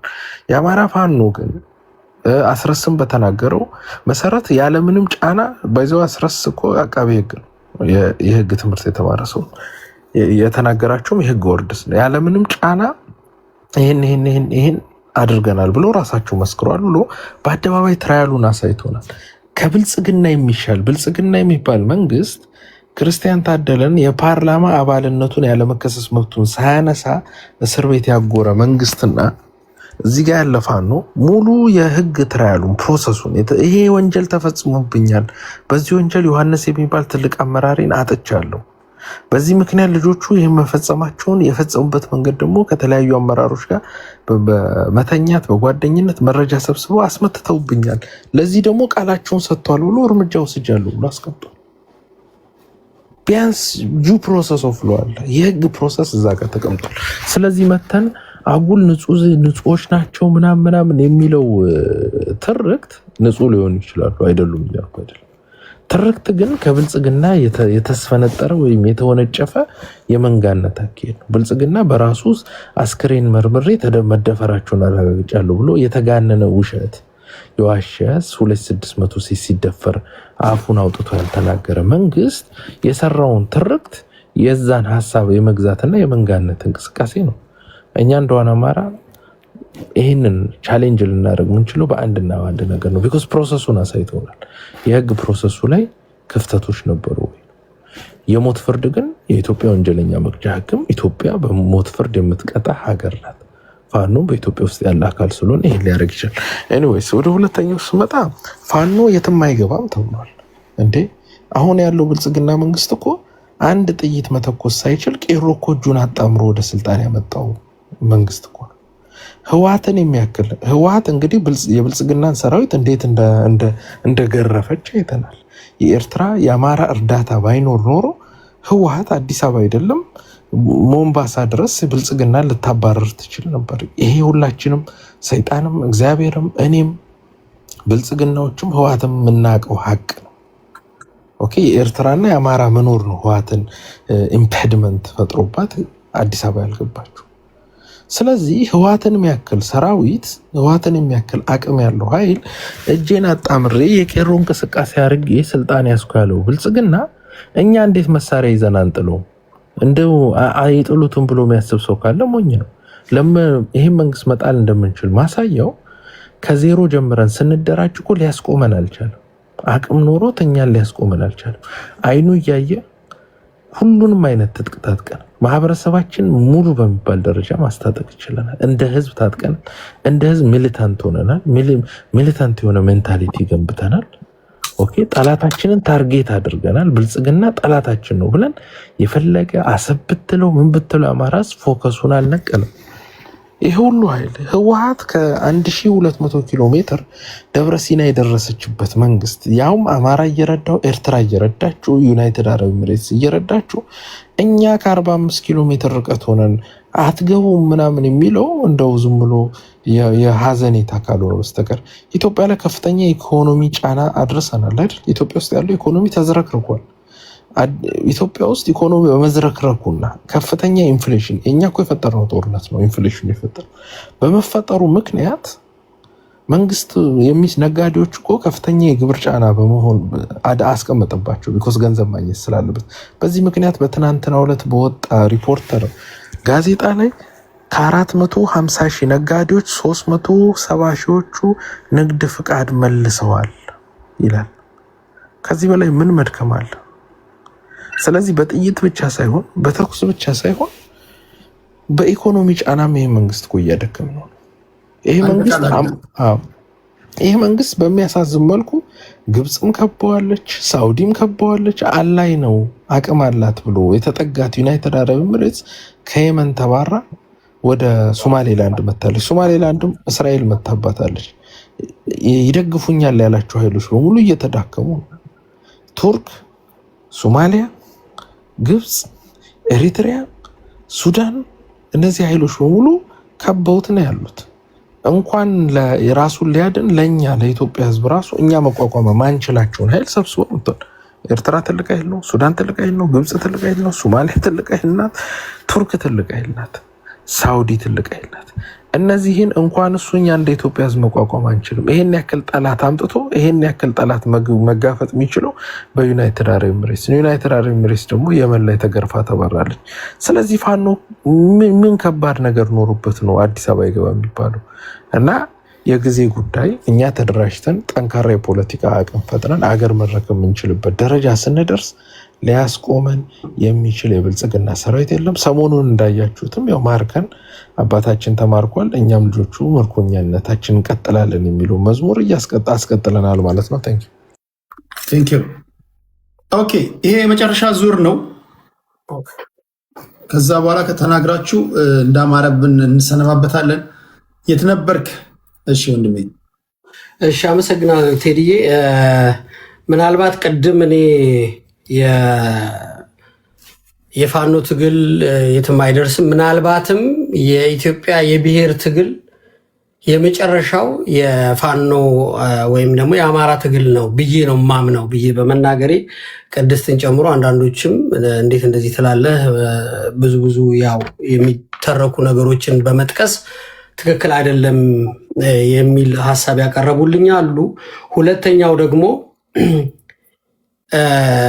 እኛ ከወያኔ መውደቅ በኋላ ወደ ኢትዮጵያ አንድነት ኢትዮጵያ የምናቃትን ቁመናና የምንፈልገውን ፊውቸር ይዛ እንድትነሳ ተስፋ እናደርግ ነበረ። የአማራ ብሔርተኝነት መግነኑ ያንን ወደኋላ ጎትቶታል ብዬ መናገሬም ያስከፋቸው ሰዎች አሉ። ብዙ ምሳሌ መጥቀስ ያስፈልጋል። ነገር ግን አንድ ብቻ ይበቃኛል። ህገ መንግስቱን አስቀጥለን ወያኔ የተጠቀመውን ኦሮሞ የተጠቀመውን እኛም መጠቀም አለብን ብለው ሲሰብኩ የነበሩት ዋን አማራ የሚባሉት ናቸው እና አማራ አኪላ እዚህ በደንብ መናገር ይችላሉ። ይሄ ህገ መንግስት ነው የሚጠቅመን። ከዚህ ህገ መንግስት ውጭ መዳኛ የለንም። ኦሮሞን ከጠቀመው ወያኔን ከጠቀመው እኛስ ተራችን ሲደርስ ህገ መንግስቱን የምንቀይርበት ምክንያት ምንድን ነው? ስለዚህ ይህንን ህገ መንግስት ይዘን ተጠቃሚ መሆን አለብን፣ እኛም ስልጣኑን ይዘን ሽርብትን ማለት አለብን የሚለውን ትርክታቸው የሩቅ ጊዜ አይደለም፣ የቅርብ ጊዜ ነው። ይሄ ደግሞ በአማራ አሁን በሚሰማው ትርክት ውስጥ የምንሰማው ነው። እኔ በነገራችን ላይ ለአማራ ምናልባት አኪላን ሳቀው በጣም ቅርብ ጊዜ በቲክቶክ ነው ማቀው። ስለ አምሃራ ግን እኔ የራሴ ዌብሳይት ፈጥሬ በአማራ ውስጥ የተደረጉ የነበሩ ፕሮብለሞችን በወያኔ ጊዜ ብዙ ጸሐፊዎቹ አሉ በህይወት ብዙ ሳደርጋቸው የነበሩ የራሴ ትግል ነበር። ያንን ትግል እዚህ ጋር አልቀላቅለውም አሁን፣ ምክንያቱም አሁን የሚታየው የወያኔ ግልባጭ አካሄድ ስለሆነ ማለት ነው እና የትም ሊደርስ አይችልም። በዚህ ምክንያት ብቻ ሳይሆን የሰጠነው አሁን ስልጣን ላይ ያለው የኦሮሞ መንግስት ማጆሪቲ ሩል በሚባለው እናንተ በብሔር ብዛት ቁጥር ከሆነ ኦሮሞን ሊበልጥ የሚችል እንግዲህ ምናልባት እንደ አዲስ ካልተቆጠረ አይቆጠርም ተብሎ ታፍኖ ነው የተቀመጠው። የኢትዮጵያ ህዝብ ኦልሞስት 30 ይርስ ሊሞላው ነው። ስለዚህ ማንም ተመልሶ መቶ ስልጣን ሊይዝ የሚችል የለም። በምርጫም ብትመጣ በትግልም ብትመጣ ኦሮሞን አሸንፈ ስልጣን ልትይዝ አትችልም። ዝም ብለን ግን ቀብድ ልንቀበልበት እንችላለን፣ ፈንድ ልንሰበስብበት እንችላለን። የማያዋጣ ትግል ነው እየተካሄደ ያለው። የአማራ ህዝብን ፍላጎት የማይወክል ትግል ነው እየተካሄደ ያለው። ሊሆን የሚገባው ትንሽ ጭላንጭል ፍንጭ የነበረንን ነገር አጠፋፍተን ኢትዮጵያዊነትን ዘግተን ኢትዮጵያ የሚሉትን እየሰደብን እያዋረድን አማራ ብቻ በሉ አማራ ካላላችሁ እናንተ የአማራ ጠላት ናችሁ እየተባልን እየተበየንን ወደፊት መሄድ አንችልም። ሰው የወያኔ ወዳጅ ነኝ፣ የወያኔ አፍቃሪ ነኝ፣ ሻቢያ አዳኜ ነው፣ ቀይ ባህር የኔ ጉዳይ አይደለም፣ አሰብ የኔ ጉዳይ አይደለም የሚል የአማራ ህዝብ አለ ብዬ አላምንም። እኔ የሚለው በቡድን ተደራጅቶ የአማራን ህዝብ እኔ ጉዳይ አይደለም አሰብ የኔ ጉዳይ አይደለም የሚል የአማራ ህዝብ አለ ብዬ አላምንም። እኔ የሚለው በቡድን ተደራጅቶ የአማራን ህዝብ እንትን ስም ተሸክሞ ገንዘብ የሚሰበስብ ቡድን ነው። ስለዚህ ናሽናል ኢሹ አለን። በናሽናል ኢሹ መነጋገር እንችላለን። በብሔርተኝነት ከተመጣ ግን የትኛውን ብሔር ካሁን በኋላ መጥቶ ይቆጣጠራል ብዬ ምፈራው ብታስፈራራኝ የትግሬ ጥላቻ አለብህ የአማራ ጥላቻ አለብህ ምናምን የምትለኝ እኔ አልፈራም። በማንም ብታሳብብ ማለት ነው። የሚያስፈራ ሁኔታ ውስጥ አይደለንም ያለነው። ዘ ኤንድ ኦፍ ዘ ኤራ አለቀ። ዘመኑ አልቋል። የብሔር ፖለቲካ እያለቀ ነው። ልንመጣ ካስፈለገ ወደ አንድነት ነው መምጣት ያለብን። ብልጽግናን ማሸበር ካለብን በአንድነት ነው ማሸበር ያለብን። የአማራ ብሔርተኝነት ነው ኢትዮጵያን የሚያድናት የሚል ስብከት ማንም ይሰማው? ራስህ ነው የምትሰማው። ራስ ብቻ ነው የምታዳምጠው። አማራ ነው ኢትዮጵያን ሊያድናት የሚል እንዲህ አይነት አስተሳሰብ ይዘህ እንዴት ነው 4 ኪሎ አይደለም 35 ኪሎ ሜትር ኢትስ ኖት አባውት ዘ ዲስታንስ። አማራ 4 ኪሎ ውስጥ የለም እንዴ? 4 ኪሎ ውስጥ ስልጣን ውስጥ የለም? መከላከያ ውስጥ የለም? መምጣት ካለበት እኮ ገልብጦ መምጣት ይችላል እኮ። ዲስታንስ አይደለም እኮ ንቃተ ህሊናው ፍላጎታችን ግን እሱ አይደለም። ምንመኛው አንተ የምታወራው ወሬ አይደለም። አማራ መጥቶ ጠቅላይ ሚኒስትር አማራ እንትን ቀድም አንድ ወንድሜ በፊት ማን ነው ሴቭ የሚባለው ነው መሰለኝ ጠቅላይ ሚኒስትሩ እኔም አስታውሳለሁኝ የትግራይ ኮሎኔሎች ጀነራሎች ምናምኖች ቁጥር ሲቀርብ የኦሮሞ የአማራ ምናምን ሲቀርብ አስታውሳለሁ። it is true ትግራይ 3% ነው፣ የኢትዮጵያ 3% ነው። በብሔር ቆጠራ የሰጣችሁን እናንተ ናችሁ። ኦሮሞ አንደኛ፣ አማራ ሁለተኛ፣ ሶማሌ ሶስተኛ ምናምን ተብሎ የተቀመጠው እና ትግራይ ታዲያ እንዴት ሆኖ ነው ያ ሁሉ ሊሆን የሚችለው? ስለዚህ አሁንም በየሄድክበት ቀበሌው ኦሮሞ ነው ምናምን። ኦፍ ኮርስ የስ አንተ የሰጠህን ህገ መንግስት የሚፈቅደው እሱን ነው። በብሔር ተጠራርተው በቋንቋ ተጠራርተው መጥተው እንዲሿሿሙ ነው። ምን አይነት ሎጂክ ተጠቅመህ ነው እኔን አፌ ልታስይዝ የፈለግከው?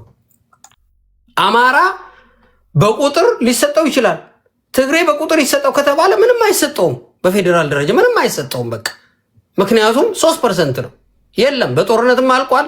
2 ሚሊዮን ምናምን ቢሆን ነው ዚያና ካሚንግ ባክ ቱ ዘ ፓወር። እኔ እሱን አልፈልግም። ትግሬ እንዲመራ እፈልጋለሁ። ትግሬ ፌዴራል መንግስት ውስጥ እፈልገዋለሁ። ያንን ለማግኘት ግን አንተ የምትሸከመውን ህገ መንግስት ነው መጣል ያለብን። የፖለቲካ ስርዓት ነው ማስተካከል ያለብን። ዝም ብለህ እኔን ለመስለብ ብቻ አትጠቀምበት። ሪያሊቲው ግን ኦሮሞ ብቻ የያዘው ስልጣን ለምንድን ነው የፈቀድንለት? ለምንድን ነው ጄኔራሉ ሁሉ ኦሮሞ፣ ሚኒስትሮቹ በሙሉ ኦሮሞ፣ ካቢኔው ሁሉ ኦሮሞ? ዋይ ዱ ዊ ዱ ዛት? ለምንድን ነው ይህንን የምንፈቅደው? እኔ የዛ ደጋፊ አይደለሁም፣ የዛ አቀንቃኝ አይደለሁም። እሺ በዛ ልትከሰኝና ይሄ የሚያስጠላ የብሔር ስድድብ ውስጥ ምናምን እኔ መወክለው ብሔር ስለሌለ አልፈራም። ምንም ብትለኝ አልፈራም። ማንም ደግሞ ሊያስፈራራኝ አይችልም። እና ትግሬ ሆንክ፣ አማራ ሆንክ፣ ኦሮሞ ሆንክ አይ ዶንት ኬር አይ ዶንት ማይንድ። ማንም ወደ ስልጣን ይምጣ፣ ማንም የፈለገውን ይናገር። እኩልነት፣ አንድነት፣ ህብረት ብቻ ነው የሚያስፈልገን። የአንተ የብሔር ወሬ አማራ ገደለኝ፣ ኦሮሞ ገደለኝ፣ ትግሬ ገደለኝ፣ ለትግሬ አልታገልክም፣ ለትግሬ ዝም ብለሃል፣ አማራን ትጠላለህ፣ ኦሮሞን ትወዳለህ፣ እንደዚህ አይነት ቆሻሻ አስተሳሰቦች በእኛ ጄኔሬሽን በቃ ሊባል ይገባል። አመሰግናለሁ። ቴንኪው። የት ነበርክ? ከልብ አመሰግናለሁ። የት ነበርክ? እሺ ወደ ሴቭ እንሄዳለን። ሴቭ አለ? እሺ እንኳን አለው ሳትሉ እንደዚሁ ደክሞኛል።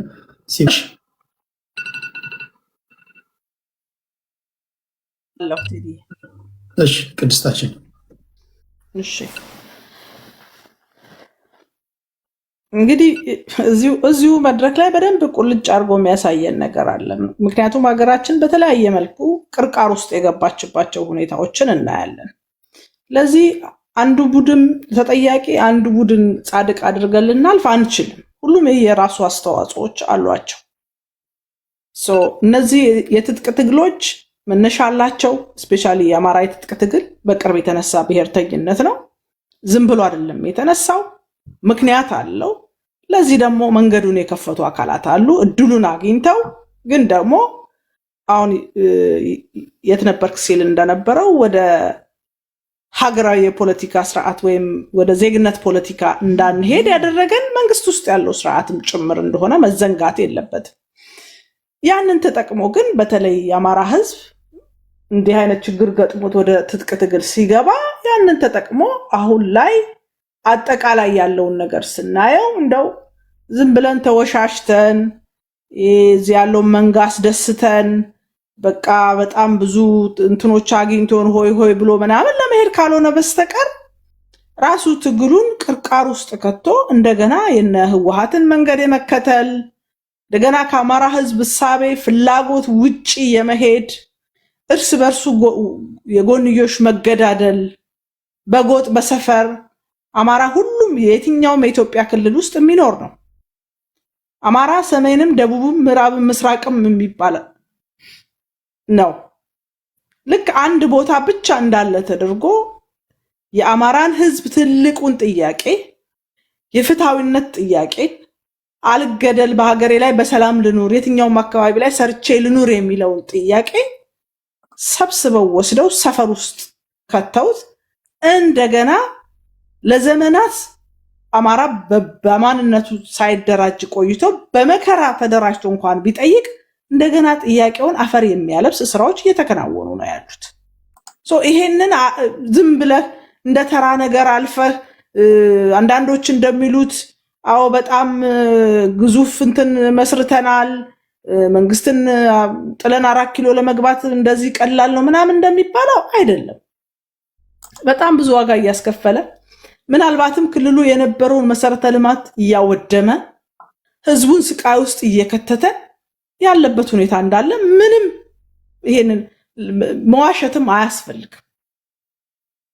በዚህ ጦርነት ውስጥ ፌደራል መንግስት አያተርፍም፣ የታጠቀው ኃይል አያተርፍም። በዚህ ጦርነት መካከል ድምፁ የታፈነው የሚሰማው ያጣው መከራ እየበላ ያለው ግን ማንም የማይናገርለት ክልል ውስጥ እየኖረ ያለው ህዝብ ነው። ትምህርት ቤቶች ተዘግተዋል። ገበሬዎች እያረሱ አይደለም። የንግድ እንቅስቃሴው በሁለት በኩል ህዝቡ የሚያሳዝን በሁለት በኩል ነው መከራውን እያየ ያለው። መንግስት ፋኖን ሸፍናችሁ ይዛችኋል አብልታችኋል ብሎ መንግስት መጥቶ ይቀጠቅጣችኋል። እንደገና ከመንግስት አካላት ጋር ግንኙነት አላችሁ ተነጋግራችኋል፣ ለመንግስት እንዲያርጋችኋል እናንተ ቤት ገብቶ ሻይ የጠጣ የመንግስት አካል አይተናል ብሎ ደግሞ የታጠቀው ኃይል ደግሞ ይቀጠቅጣቸዋል። በመሃል ቤት ህዝቡ መከራውን እያየ ጦርነቱ ይቁም ሳይሆን ጦርነቱ ይግፋ የሚል የሚዲያ ሰራዊት በሁለቱም በኩል ተበትኖበት መከራ እያየ ያለበት ሁኔታ ላይ ነው ያለው። ይሄንን ግን ዘግተን ለምንፈልገው ብቻ በተለያው ሚዲያ ላይ ስራውም ልብሱም ጉርሱም የሆነው አካል አው በለው እየገፋን ነው እያሸነፍን ነው እኛ እንደዚህ ነን ዛሬ እንደዚህ ይዘናል ይሄን አካባቢ ይዘናል ምናምን የሚል ፕሮፓጋንዳ ለአማራ ህዝብ ምንም አይጠቅሙም። እንኳን ለአማራ ህዝብ አይደለም ታንክም ባንክም ለያዘው መንግስት አይጠቅሙም። ምክንያቱም ኢኮኖሚያችን እየደቀቀ ነው። ቀላል አይደለም። ከአማራ ክልል ይመጡ የነበሩ ነገሮች ዛሬ ምርት አለማምረት ደረጃ ከተደረሰ ነገ ምን ልንሆን እንደምንችል እናውቀዋለን።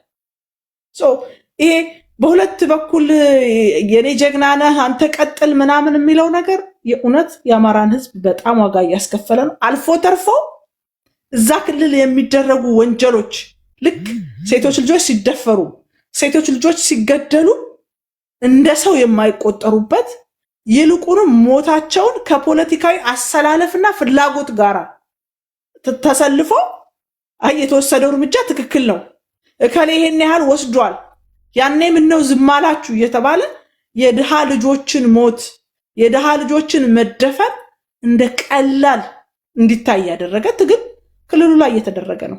የባሰ ባርነት፣ የባሰ ድህነት፣ የባሰ ሞት፣ የባሰ መፈናቀል እያመጣ እንዲሁም ስርዓት አልበኝነትም ጭምር ክልሉ ላይ እየነገሰ ከአንድ አካባቢ ወደ አንድ አካባቢ ትንሽ ኑሯቸው ሻል ያለ ሰዎች አካባቢያቸውን ጥለው እየወጡ ቤተሰብ ሞቶብህ እዛ አካባቢ ለመቅበር እንኳን ብትሄድ መንገድ ላይ 4-5 አካላት ጠብቆ የሚቀርጥህ ገንዘብ ካልሰጠህ ማትሄድበት ከውጭ መምጣትህ ከታወቀ በጥቆማ ተይዘህ የምትታፈንበት የሚያመርተው የሚሰራው ያለውን ያካፍል የነበረው ህዝብ እንደገና ተመጽዋች ደሃ የሰው እጅ የሚጠብቅ የሆነበት ስርዓት እየመጣ ያለበት ነውና ሚዲያ ላይ ወተን የራሳችንን ፍላጎት ስናስቀምጥ ምናምን ቀላል ነው።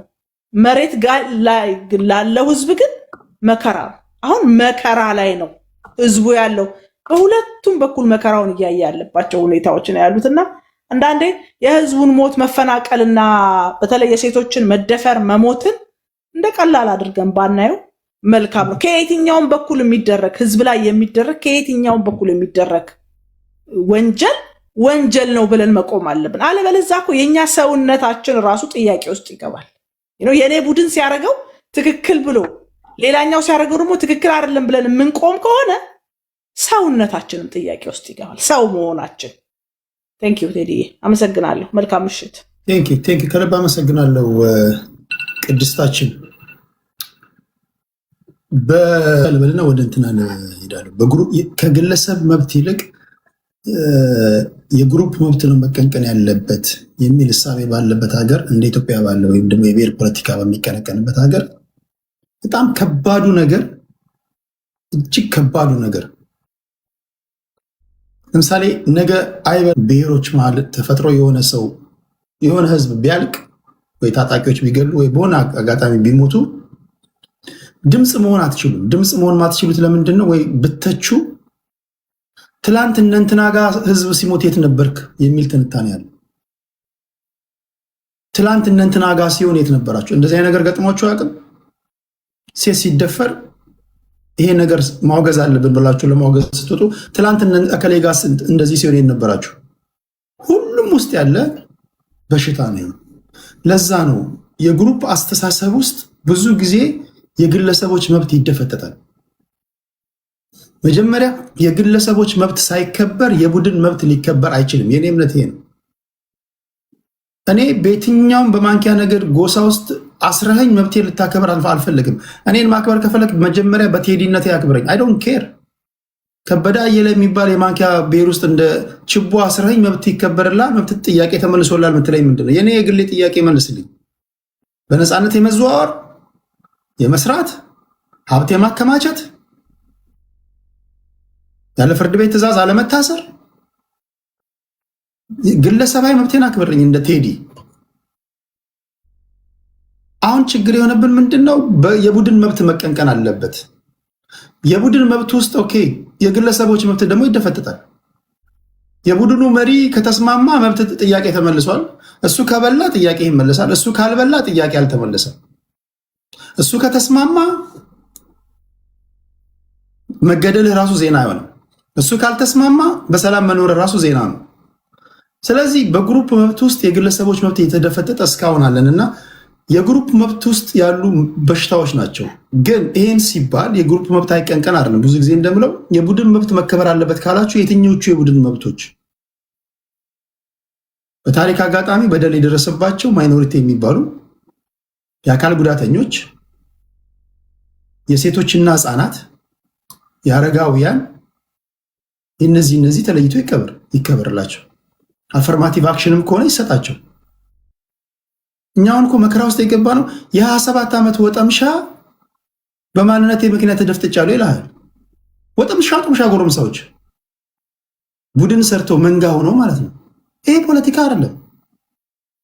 አንተ እንደሚመችህ አገሪቷን መሆን እንደምትፈልገው ነገር ላይ ተሰካና ፖለቲካ ስራ፣ የሀሳብ ፖለቲካ ውስጥ ግባ እንጂ ደረታችሁ ያበጠ ፖለቲከኞች ወይም ደግሞ ጎረምሳዎች አካፋና ዶማ ይዛችሁ መብታችን ተደፍጥጧል እያላችሁ እንዴት ነው ልንወጣ የምንችለው? እንዴት ነው ልንነጋገር የምንችለው? ሁሉ ነገር ፖለቲካ የሚሆነው ለዛ ነውና አሁንም ልክ አማራ ክልል ላይ ሴቶች ተደፈሩ ሲባል ትላንት እነ ከሌጋ ሲሆን ሄዳችሁ እንግዲህ እንደምታዩት እኔ ያልተዘገብኩት ያላወያየሁት ርዕስ የለም።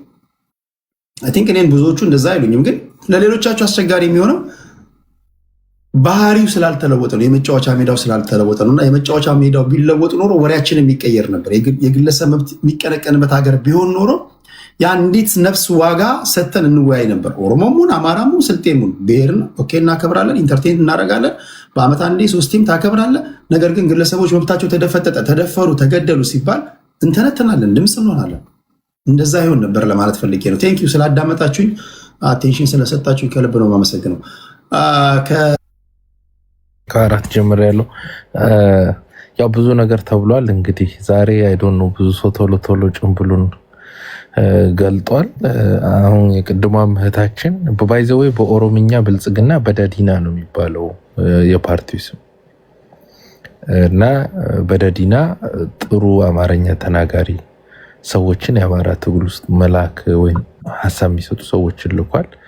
ግን አማርኛ መናገር አሁን ብዙ ጊዜ የአማራ ፖለቲካ አማርኛ መናገር የቻለ ሁሉ ይገባል የሚል አንድ ዝም ብሎ ሮንግ የሆነ አስተሳሰብ አለ እና እሱን ተከትሎ በደዲና ባይዘው በአዴኖችንም እናውቃቸዋለን፣ ጎበዞች ናቸው። በጎጥ ውስጥ በምን ተደብቀው ነው የሚመጡት እና በደዲናዎች ግን በደንብ ይታወቃሉ። እና ቅድስት እህታችን ጥሩ አማርኛ ተናጋሪ ነሽ፣ ለበደዲና ፐርፌክት የሚባል እንትነሽ፣ ግን በአዴን ውስጥ ነው እንጂ መግባት ምቹ አማራ ትግል ውስጥ መግባት የሚያስችል ቁመና የለሽም ማለት ነው። እና ምንድነው መሰረታዊ ተቋማትን ወይም ኢንፍራስትራክቸር ፋኖ ይወድማል ብላለች እህታችን። ፋኖ የታጠቀው መሳሪያ ኢንፍራስትራክቸር ለምንድነው ስፔሲፊካሊ ለሷ በደዲና ብለ የተረጎምከው? ለምን ለሌሎቹ አልተረጎምኩ? ሌላ አላማ ይኖረዋል? አው ማለት የባዕዴኖች አሁን እሷ ጥሩ አማርኛ ተናጋሪ ነች፣ ግን የባዕዴን ሰው ግን አይደለች። የባዕዴን ሰው ያልሆነችበት ምክንያት ጎጥ ምናምን አትስብም። የባዕዴን ሰዎች የሚመጡት ጎንደሬ፣ ጎጃሜ ምናምን ሆኖ ነው ሶዛት ፕሮቴክት ለመደረግ ማለት ነው።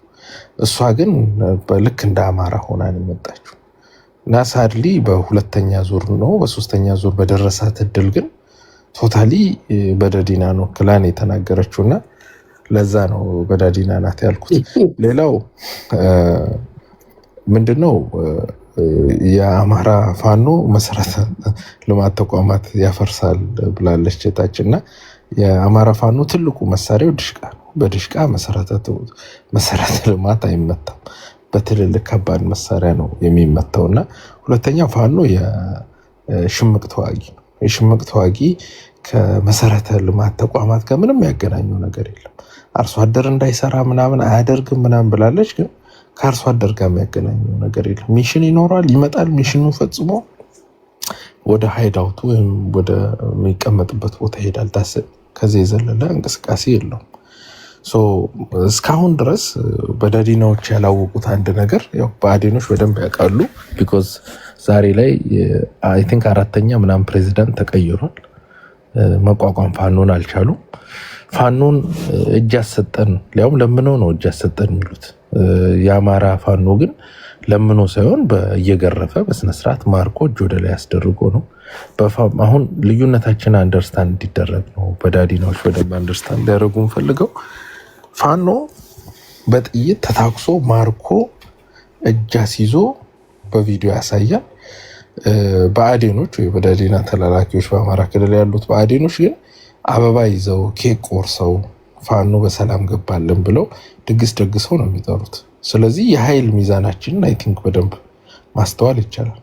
የብልጽግና አመራሮች ከኢታማጆር ሹሙ ጀምሮ መለቃቀም ነው የቀረን፣ ጨርሰናቸዋል፣ አጥፍተናቸዋል ከሚል እንደራደር እናውራ። አንድ ሰው ጋር እንኳን የአፍሪካ ዩኒየንን ሰው ይዞ የተደራደሩ ሰዎች ናቸው። የኃይል ሚዛኑ ቶታሊ ተገልብጧል። ኢትዮጵያ እንግዲህ አሁን ኢትዮጵያ ባለል ደስ ይለኛል። በዳዲና የሚመራው መንግስት ያለበትን ሲቹዌሽን አይ ቲንክ ሁላችንም እናውቃለን። እንደ በፊቱ ሜጀር አክተር አይደለም በኢስት አፍሪካ። ኢስት አፍሪካ ላይ ያሉ ኃይሎች ገፍቷቸው መልሰው እየገፉት ነው ያሉት። ቅድም አንድ ሀሳብ ተነስቷል፣ እንቃወመዋለን ፋኖን ምናምን ተብሏል። ማን ምን ሊያመጣ ነው? ለምሳሌ ህወሓት አገር ገንጣይ ነው ተብሎ በደርግ ጊዜ ይሄንን አገር ገንጣይ ወንበዴ በለው አሳደ ምናምን የሚባል ዘፈን ሁሉ ተዘፍኖ የህወሓት ኃይል ሲመጣ ኢትዮጵያን ጠብቃለሁ፣ የኢትዮጵያ ቫንጋርድ ነኝ የሚለው ኢትዮጵያኒስት ነኝ ምናምን በሚል ጭምብል በሌላ ብሔር የሚጫወተው ማስቆም አልቻለም። ማንንም ማስቆም አይችልም። እኛ እንደ አማራ ህዝብ ኢህአዴግን እየታገለ ነው። የትግራይ ሄጅሞኒ ያለው ያልነውን ኢህአዴግ ታግለን ትግሬን ብቻ ታግለን አላቆም። የአማራውንም በአዴንን እየታገልን ነው። የኦሮሞንም በደዲናን እየታገልን ነው። ኦኬ፣ ልዩነታችን ያ ነው። አንዳንዶች ቅድም ትግሬ ጠለናቸው ያልናቸው ለዛ ነው። የትግሬውን ኢህአዴግ ታግለው የኦሮሞውን ኢህአዴግ አቅፈው መቀመጥ ይፈልጋሉ። የትግሬውን ኢህአዴግ ታግለው የአማራውን ኢህአዴግና የኦሮሞውን ኢህአዴግ ተደራደሩትና ለምን ሰላም አንፈጥርም ይሉናል። ኢትዮጵያ ኢህአዴግ እስካልወደቀ ድረስ ሰላም የለም። ኦኬ ሰላም የሚጠብቅ የዋህ ሰው ካለ ሰላሙ አያገኝ። እኛ እንደ አማራ የአማራን ኢህአዴግ እየተቃወምን ነው፣ የትግራዩን ኢህአዴግ እየተቃወምን ነው፣ የኦሮሞን ኢህአዴግ እየተቃወምን ኢንጀነራል ኢህአዴግን እየታገልን ነው። ግን ኢህአዴግን በዘር መርጣችሁ የደገፋችሁና የታገላችሁ አሁንም እየደገፋችሁ ያላችሁ አላችሁ። ኦኬ ያ ኢትዮጵያን ለማየት መልካሟን ነገር ለማየት የምትመኙ ሰዎች እንዳልሆናችሁ ያስታውቃል። የጠላችሁት ትግሬ ነው፣ ትግሬ ሄዶላችኋል። አሁን ኦሮሞ ስልጣን ይዟል፣ የኦሮሞ ኢህአዴግ ይዟል። ስለዚህ ይሄንን ሄጂሞኒ ትፈልጉታላችሁ። የአማራ ኃይል ደግሞ መጥቶ ስልጣን እንዲይዝ አትፈልጉም። ልትበሉ ፈልጋችኋል። የአማራ ኃይል አላስበላ ብሎ ከስር እየተከታተለ ሊያንቀሳቀሳችሁ ስላልቻለ ነው የጠላችሁ። አንዴ ቃል አኪላ እሺ ታንኪዩ እንጂ ከነጻነት ፍላጎት ኢትዮጵያ ሰላም እንድትሆን አይደለም የምትፈልጉት። ኢህአዴግ አልወደቅም። ሁሉ ነገሩ ኢህአዴግ አፓራተሱ አለ። የአሁኑ ጠቅላይ ሚኒስትር የኢትዮጵያ ደህንነት ውስጥ የነበሩ ኢንሳን የመሰረቱ ስልክን በጉልበት በየትም ሀገር ባልተደረገበት የማህበረሰብን ያለ ፈቃድ ስልክ ጠልፎ እየሰሙ በተሰማው መረጃ ብዙ ሰዎች ታስረዋል። ከዚህ ውስጥ ከታሰሩት ውስጥ አሁን በቅርቡ ነፍሳቸውን ይማር ደበበ እሸቱ በዚህ ጠለፋ ውስጥ ተጠልፈው ነው እስር ቤት የገቡት። ብዙ ቶርችድ ሆነዋል። ኦኬ በዚህ ወንጀል ውስጥ የተሳተፉ ሰው ጠቅላይ ሚኒስትር አርጋችሁ እንግዲህ ደህንነት ኦፊስ ውስጥ የነበሩ አርጋችሁ እሳቸው ያሻግሩናል ያላችሁ የበደዲና ደጋፊዎችና ይሄ የኢትዮጵያ በሚል ስም በጭምብል በደዲና መደግፉ ሰዎች ኢትዮጵያ ሰላም ምትመጣ ይመስላችሁ? ዋናው ወንጀለኛ እኮ ነው መንግስት የሆነው። ባይዘዌ ከደብረጽዮን የባሰው ማለት ነው። በወንጀል ካልኩሌሽን ስራ ብንል ጥያቄ ውስጥ እንግባ ብንል ደብረጽዮን እኮ ኢትዮ ቴሌኮምን ነው ሲያስተዳድር የነበረው። ደህንነት ሆኖ እያንዳንዱ ኢትዮጵያ የሚታፈንባት ስራ ላይ የነበረው ኃይል ስልጣን ይዞ እሱን እየደገፋችሁ ኢትዮጵያን እንወዳለን ማለት ራሱ አንድ ትልቅ ስህተት ነው። ስትታገሉም አላሳያችሁንም። ታንኪዩ አሜን። አኪላ በማይሆን ስም ለመጥራት ስለፈለገ ነው።